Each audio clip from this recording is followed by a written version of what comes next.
Hello everyone. Let me show you right off the bat why mastering component termination and rescoping protocols within our risk, quality and performance control section is one of the ultimate tests of executive courage for a PgMP professional. Because knowing when to pull the plug on a failing project or drastically rewrite its scope is what saves an entire enterprise from financial ruin. When you look at the official study guide, component termination and rescoping are formally defined as the governance-driven decisions and structural processes used to formally shut down underperforming constituent projects or significantly modify their boundaries to realign them with evolving strategic business objectives. Now, in very simple words, component termination or rescoping is just like a master surgeon deciding when a diseased limb must be amputated to save the rest of the patient's body, or when a failing room remodel needs its architectural blueprints completely redrawn from scratch. Think of it like this. I remember consulting for a massive global retail software transformation program years ago, where component project Delta had been dragging on for 3 years, consuming millions of dollars and delivering zero business value because market technology had completely changed around it. The previous manager kept funding it out of sheer emotional attachment and stubborn pride. When we stepped in, we evaluated its strategic alignment using formal governance protocols and made the courageous call to terminate it completely. That hard decision saved the program from bankruptcy. Don't worry, we'll take it slow as we map out how to execute these protocols legally and safely. Let's dive deeper into how we set crystal clear, objective criteria so that closing or modifying a component project is based on hard data rather than office politics or personal opinions.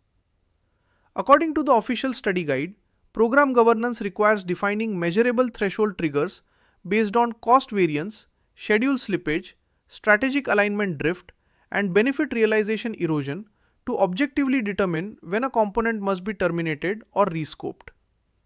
In very simple words, establishing objective termination criteria is just like having a digital warning light on an airplane dashboard that turns on automatically when fuel drops below a safe percentage, taking all emotional guesswork out of whether the pilot needs to divert to an emergency landing strip. Let me share a quick story with you.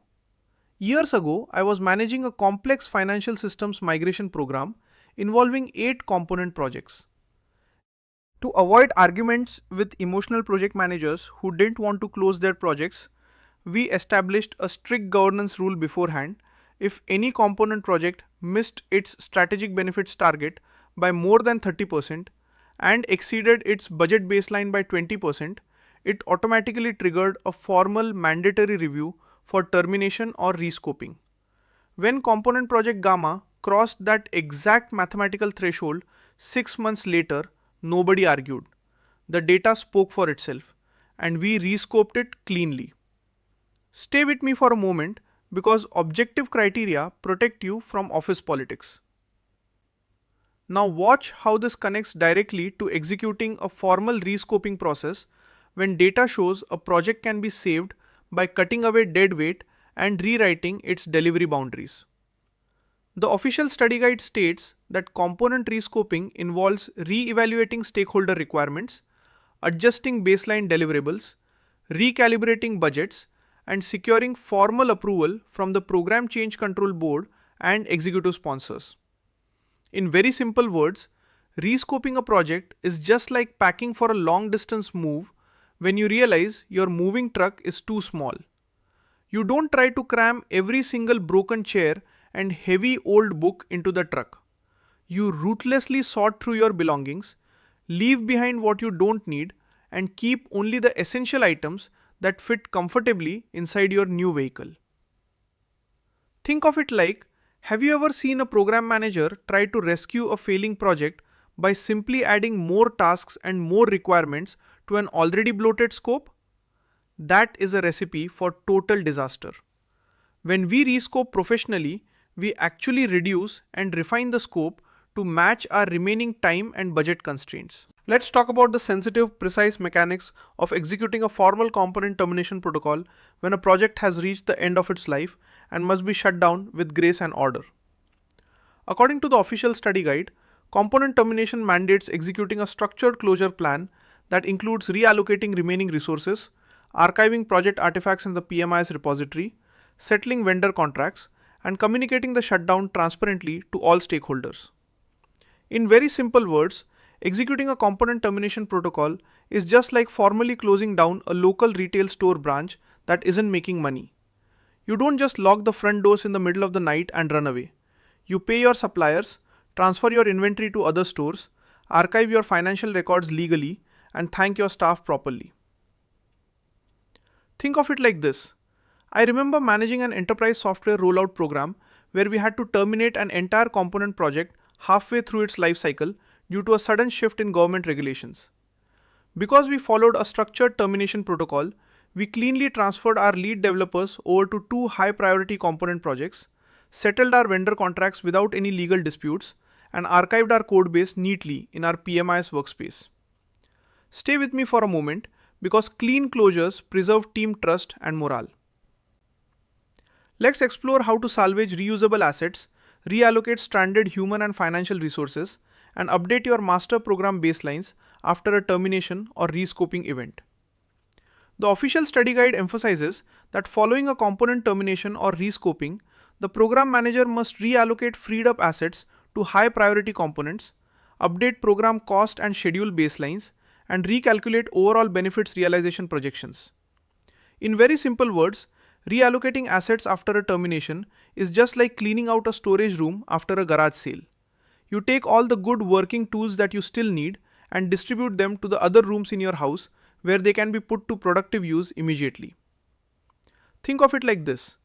I remember consulting for a multi-country infrastructure program where we terminated a low-value component project and instantly freed up 4 brilliant senior systems engineers and $200,000 in unspent budget. Instead of letting that money vanish or letting those engineers sit idle, we immediately reallocated them to our critical path component project, which cut our remaining schedule time by 3 whole months. Don't worry, we'll take it slow and look at how you document these asset reallocations in your PMI's repository. We have arrived at the final stretch of our journey on component termination and rescoping protocols. And let's tie it all together with a winning PgMP exam strategy. The official study guide highlights that exam scenarios involving termination and rescoping will test your ability to establish objective threshold criteria, execute formal rescoping through change governance, conduct structured component closures, reallocate freed up assets, and rebaseline the program. In very simple words, this means whenever you read an exam question where a component project is chronically failing, draining budget, or no longer aligned with strategic goals, your correct answer choice will always involve evaluating objective termination criteria, executing a formal rescoping or closure plan, securing change control board approval, and reallocating resources to high priority components, never keeping a failing project alive out of emotional attachment, ignoring strategic drift, or shutting down a project without a structured closure plan. Think of it like an experienced corporate executive director who continuously reviews portfolio performance, cuts unviable product lines objectively, and redeploys capital into high return market opportunities. And in the next chapter, we're going to talk about managing technical variances and scope creep.